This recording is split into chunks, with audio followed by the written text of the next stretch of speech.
Troisième chose pour ouvrir le ciel, faites des semences. Amen. Il faut beaucoup semer. La libéralité est une semence. La Bible dit que celui qui donne aux pauvres donne prête à l'éternel. Semer. Mais cette fois-ci là, fais des dons, fais des semences dans la vie de ceux qui démontrent ce que toi tu veux avoir. Amen. N'oublie jamais ce passage. La Bible dit, celui qui donne un verre d'eau à un juste en sa qualité de juste reçoit une récompense de juste. Celui qui donne un verre d'eau à un prophète en sa qualité de prophète reçoit une récompense de prophète. J'ai entendu parler de la foi qui produit l'abondance. Mais le phénomène est vrai. Par exemple, je vais me marier, je vais aller semer, faire des dons, faire des cadeaux à mes amis qui se marient. Ça t'ouvre le ciel et la pluie du mariage. Amen. Car celui qui donne un verre d'eau à un juste en sa qualité de juste reçoit une récompense de juste. Celui qui donne un verre d'eau à un prophète. Donc la Bible dit que la qualité de la grâce que transporte quelqu'un, si tu sais donner un verre d'eau par rapport à la qualité que transporte une personne, et quiconque donnera seulement un verre d'eau, c'est pourquoi j'appelle verre d'eau, à l'un de ses plus petits parce qu'il est mon disciple, je vous le dis en vérité, il ne perdra point sa récompense. Donc il y a toujours une récompense qualifiée. Comment on provoque le ciel d'une qualification? Quand je dis donner là, souvent c'est juste apporter des services. Si quelqu'un qui a une dimension dans laquelle tu te demandes un service, il faut courir pour faire. Amen. C'est un verre d'eau aussi. Amen. Vous me suivez? Quelquefois tu ne peux pas lui donner l'argent, mais tu peux servir. Que cette sagesse-là soit en toi dans le nom de Jésus. Amen. Donc ça apporte une grâce spécifique dans un domaine donné. Dis avec moi, Saint-Esprit. Saint-Esprit, Apprends-moi apprends-moi à s'aimer, à s'aimer, à donner un verre d'eau à donner un verre d'eau dans la qualité dont j'ai besoin. dans la qualité dont j'ai besoin.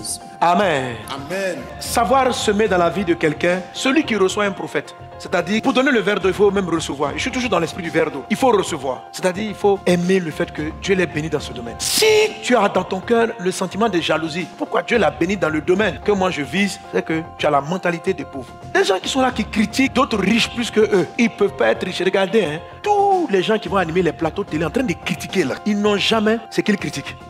Le gars qui critique tous les footballeurs, c'est jamais un bon footballeur. Lui-même là, il connaît tout. Oh, il aurait dû placer. Tu as fait l'erreur pour le mettre entraîneur. Tout le monde a perdu. C'est-à-dire que savoir apprécier la qualité permet de recevoir de la qualité. Et si tu donnes un verre d'eau à un prophète en sa qualité, pas en ses défauts. Les critiques sont des gens qui regardent les défauts des autres. Regarder les défauts des gens t'attire vers ne pas avoir la grâce. Si je veux bâtir une grande église et quelqu'un est en train de faire une grande église et que, au lieu de regarder la grâce que Dieu a mis dans sa vie, je suis là pour regarder qu'est-ce qui ne va pas dans sa communauté, je n'aurai jamais la grande église. Parce que je suis en train de fermer le ciel en ce qui concerne la grande œuvre. Si je suis en train de parler d'un riche, le monsieur là est resté dans ses affaires, hein, et puis tu es là, on sait comment il a fait. Tu étais là quand il a fait ce dont tu parles là. C'est un diable et Satan qui est venu le critiquer auprès de toi, qui a dit, ce monsieur-là, voici comment il prospère. Tu n'as aucune preuve.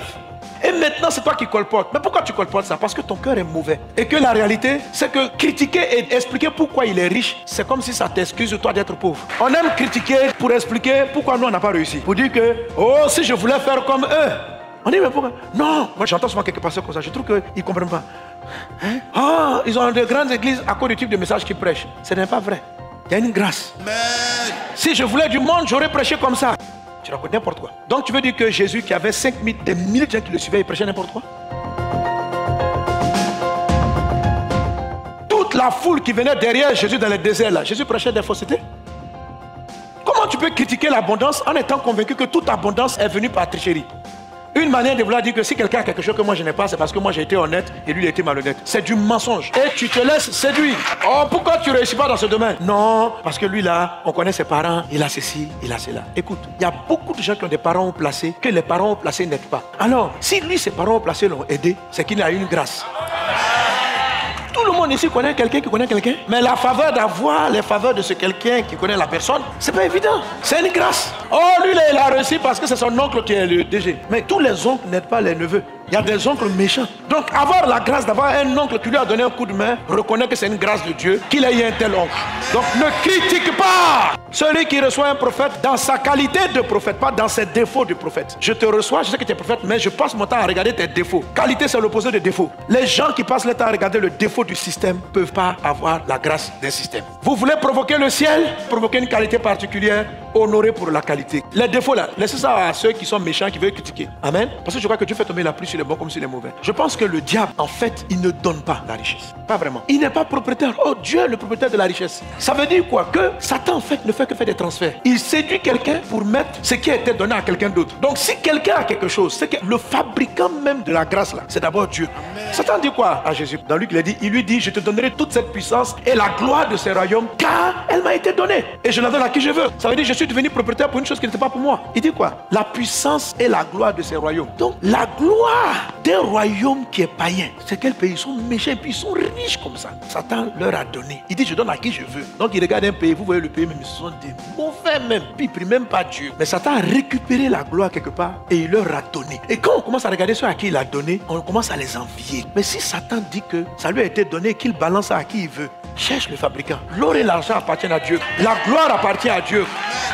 Satan donne à qui il veut en fonction de ce que les personnes paient avec eux. Mais il n'en est pas le propriétaire. Le propriétaire veut te les donner. Amen. Donc, ce n'est pas parce que c'est passé par sa main que la chose en elle-même est négative. L'argent n'est pas mauvais. La gloire n'est pas mauvaise. Mais elle a transité dans sa main. Ce que je demande, c'est d'honorer la qualité, pas le défaut. Le défaut, c'est parce que c'est passé dans sa main. La qualité, c'est Dieu qui a fabriqué.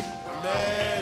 Donc quand tu vois des gens qui ont une gloire et puis ils sont riches, ils n'ont pas fabriqué la richesse. Ils ont volé quelque part. Spirituellement parlant, il y a une transaction de quelque part. Et si Dieu te positionne là-bas, ça veut dire que Dieu est prêt à t'ouvrir le ciel pour que tu récupères cette chose-là. Que le ciel soit ouvert pour toi. Au nom de Jésus. Donc même si quelqu'un est mauvais et puis par exemple tu viens honorer, tu dis vraiment, je bénis Dieu et j'apprécie, c'est votre organisation. Vous êtes structuré, mais tu sais que c'est un méchant même, satanique sorcier. Mais tu ne regardes pas tous les défauts là. Et tu viens simplement apprécier la qualité de ce que Dieu a donné. La façon dont tu es en train de faire là. Tu vas récupérer. Parce qu'il ne mérite pas ça. Donc, il ne faut pas l'envier, il ne faut pas le convoiter, il ne faut pas critiquer aussi cette personne, il ne faut pas la rejeter, mais dissocie la grâce. David dit, même si Saül est devenu sataniste, parce que Saül est parti consulter maintenant les esprits de mort, je ne porterai pas la main sur quelqu'un à qui Dieu a accordé l'onction. L'onction, c'est Dieu. Saül, c'est Saül, mais l'onction est venue sur lui. Je vais faire attention de dissocier l'individu de l'onction. Parce qu'il ne faut pas qu'en l'attaquant, je m'attaque à ce que Dieu a fait. C'est Dieu qui a dit il est roi. Maintenant, le roi a rétrogradé. Il est parti voir maintenant les marabouts et les sorciers. Donc, pas parce qu'il est parti voir les marabouts et les sorciers que l'onction est fausse. L'onction, elle est venue de Dieu à l'origine. Maintenant, les sorciers sont en train d'utiliser cette onction-là pour séduire toute une nation. Mais moi, David, je vais toujours honorer le oint. Mais je n'aurai pas forcément l'attitude de Saül. Je reconnais la qualité qu'il a pour devenir roi, qu'elle vient de Dieu. Et je bénis Dieu pour cela. Si quelqu'un est devenu chef d'État par vol, par emprunt, par quoi que ce soit, respecter le chef de l'État, c'est respecter l'institution et l'onction royale. Un chrétien, même si tu es dans un parti qui est opposant, tu ne dois jamais injurier le chef. Jamais si tu te tiens sur des plateaux télé, parce que comme les opposants disent, il faut dire du mal de lui, tu vas manquer de respect. Tu proposes tes idées, tu partages tes idées, mais tu manques jamais de considération et de respect pour tous ceux qui ont reçu une grâce d'avoir quelque chose que tu n'as pas. Qu'il soit mauvais, juste ou autre, ça va attirer la grâce sur toi. Alléluia. Même si tu n'aimes pas le maire, tu n'aimes pas les députés, mais c'est une grâce d'être maire. C'est une faveur du ciel d'être député. Amen. Faut pas le critiquer comme ça. Surtout pour vous qui êtes les fils du royaume. Dès que Satan va voir que vous êtes rentrés, vous êtes devenus comme ces gens qui critiquent n'importe quoi. Il va dire à Dieu, tu vas lui donner ça, il n'est pas digne, il ne faut pas lui donner. Bloque la pluie. Et les démons auront un droit légal de bloquer la pluie de grâce, d'élévation qui arrive sur ta vie. Tu es béni au nom de Jésus. Amen. Tu es béni au nom de Jésus. Amen.